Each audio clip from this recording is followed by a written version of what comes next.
사명자는 사역을 시작하면서 주변을 정리해야 합니다.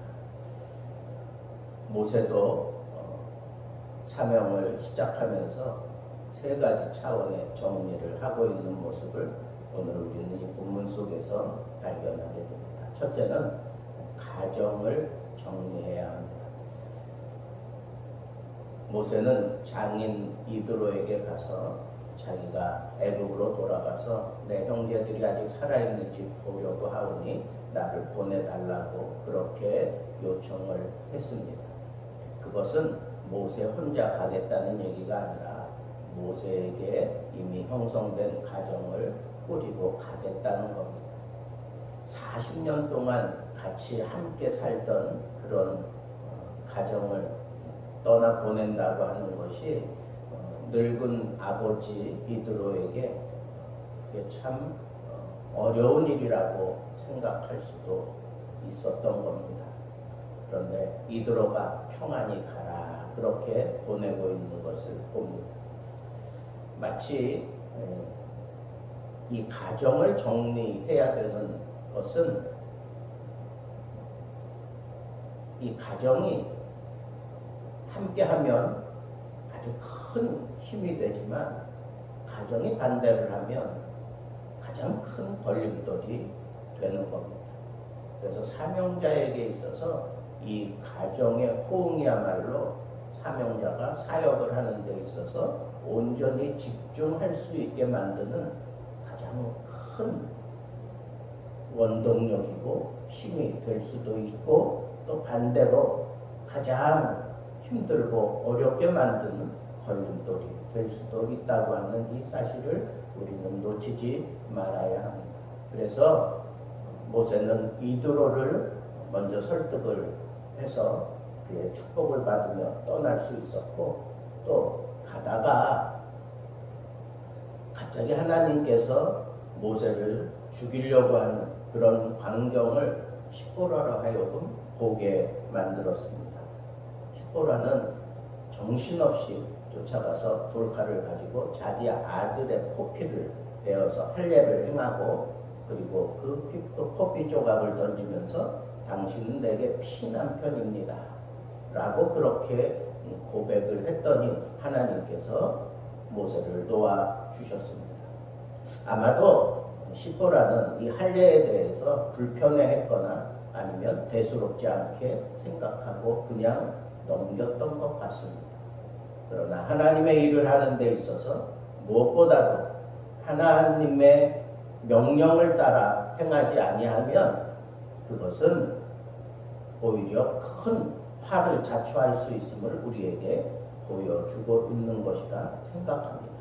하나님께서는 이런 사실을 너무 잘 알고 있기 때문에 모세가 집중할 수 있도록 사역에 집중할 수 있도록 그의 아내 십보라를 굴복시켜서 이 사역에 동참시키고 있는 것을 보게 됩니다. 둘째는 서열 정리가 필요합니다. 하나님께서 이 사명을 감당하실 때 이적과 동역자를 붙여주시는데 그 동역자가 모세에게는 형이었습니다. 또 그 동역자가 미리암, 자기를 물속에서 건져 올리는데 아주 톡톡한 공로를 세웠던 누나 미리암이 이 사역에서 함께하고 있는 것을 우리는 잘 알고 있습니다. 무엇보다도 서열 정리가 필요했기 때문에 하나님께서는 아론을 모세를 찾아가게 만들고 그 하나님의 산에서 모세를 껴안고 제외의 그런 키스를 하고 그리고 모세에게서부터 모든 말씀, 하나님의 말씀과 그리고 그 하나님이 자기에게 맡기신 그 이적을 설명을 합니다. 그랬더니 아론이 잘 받아들이고 있는 것을 보게 됩니다.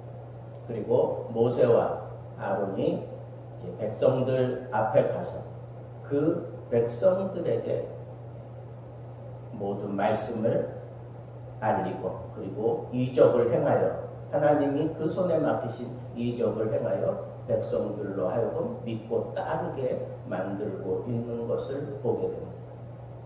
하나님의 일을 하는 데 있어서 하나님이 그 사역을 누구에게 맡기셨느냐, 이건 참 중요한 문제고, 내가 동역자인지 아니면 내가 그 사명자인지, 사명자 가운데에도 하나님의 일을 하는 데 있어서 이 서열이 분명치 않으면 참 힘들어요. 어렵습니다. 내가 저 사람보다 더 월등한데 왜 저 사람 말을 내가 들어야 돼? 아니에요. 하나님이 세우신 사람에게 무조건 순종하고 함께하고 동역할 수 있는 사람은 이렇게 서열을 따라 그렇게 행동하는 것이 하나님의 뜻입니다. 마지막 세 번째는 사역을 정리해야 했습니다. 하나님께서 모세에게 너는 바로에게 가서 이 사역에 대해서 분명하게 명시하고 분명하게 얘기를 하라고 합니다. 바로가 얼마나 두려움의 존재입니까? 그런데 하나님께서는 너는 사역을 바로에게 가서 바로에게 가라고 하면서 너를 찾던 자들이 다 죽었느니라 그렇게 얘기를 하고 안심을 시킵니다. 그리고 또 바로에게 가서 하나님께서 내 백성, 내 장자이기 때문에 내가 이 백성들을 데리고 가겠다라고 하는 뜻을 분명히 전하고, 그리고 그 바로가 보내지 않을 것이다. 그래서 내 장자를, 바로의 장자를 내가 죽이기까지 너는 보내지 않을 것이다 라고 하는 사실도 분명하게 알려라 그렇게 얘기를 합니다. 모세는 그런 얘기를 한다는 것 자체가 얼마나 힘들고 어렵고 두려움이었겠습니까? 그렇지만 그게 사역이었다는 거예요. 그래서 하나님께서 모세에게 이 사역을 제대로 감당하게 만들기 위해서 그의 손에 하나님의 지팡이를 쥐어 주셨던 것입니다. 그래서 그 바로 앞에서 이 이적을 내 손으로 행하라고 분명하게 얘기하고 있는 것을 우리는 살펴보게 됩니다.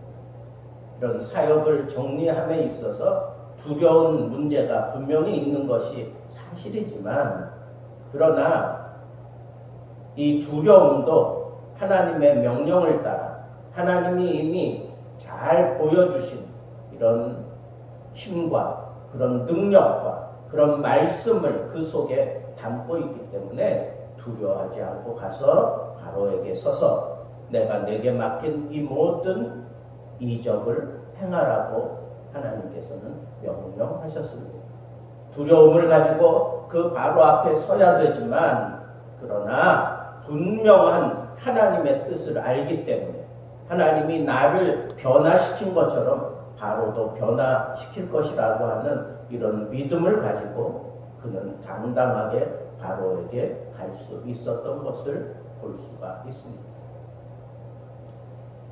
오늘 말씀을 통해서 사명자는 사역을 시작하기 전에 무엇보다도 주변 정리를 해야 한다고 하는 사실을 깨달았습니다.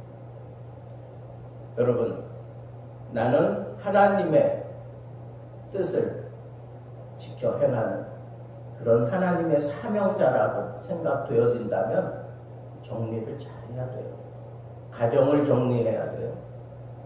그리고 주변도 여러분들이 잘 살펴보면서 내가 하나님과 사람 앞에서 정리해야 될 게 무엇인가 라고 하는 그런 생각을 가지고 정리를 잘해서 사역을 함께하는 그 동역자들과의 이 관계를 잘 정리해야 돼요. 우선순위를 분명히 하라는 거예요. 그래서 이 동역자들을 무시할 게 아니라 서열을 하나님이 정해 주시는 거고, 하나님의 뜻에 우선순위를 두고 거기에 따라서 서로 존경하고 순종하며 함께 그 사역을 해나가라고 얘기하는 겁니다. 그리고 무엇보다도 내가 이 사역을 감당해가는 동안에 있어서 가장 큰 어려움은 대적이 나와 대치하고 그리고 대적을 쳐서 물리쳐야 되는 그런 때가 분명히 오게 되는데, 그때 내가 하나님이 내게 주신 명령과 그리고 내게 맡기신 이 하나님의 지팡이를 가지고 내 손에 하나님이 허락하신 이적을 행할 수 있는 그런 담대한 믿음이 분명히 필요하다라고 하는 이 사실을 우리는 오늘 이 말씀을 통해서 받았습니다. 여러분 삶 속에서 하나님의 사명을 여러분들이 가지고 살아가야 될 사명자라면 이 정리를 잘 해야 온전하게 잘 시작할 수 있어요. 이 시작을 잘해야 돼요. 시작을 제대로 하면 이렇게 일직선으로 가지만 처음부터 삐딱하게 가면 점점 그 거리는 멀어지는 것처럼 여러분 내게 주신 하나님의 사명을 생각하면서 한번 내가 정리해야 될 게 무엇인가 라고 생각하고 오늘 이 아침 하나님이 나에게 맡기신 이 사명을 왜 내가 제대로 이루지 못하고 있나 하나님 앞에 큰 깨달음을 얻고 하나님 내 남은 인생 온전히 하나님이 나에게 맡기신 이 사명 복음을 위한 사명 하나님을 위한 사명 내 가정을 위한 사명 나 자신을 위한 사명 내 교회를 위한 사명 내가 잘 감당할 수 있게 하옵소서 기도하며 하나님께 큰 은혜와 위로를 얻는 시간 되기를 주님의 이름으로 축복합니다. 기도하겠습니다.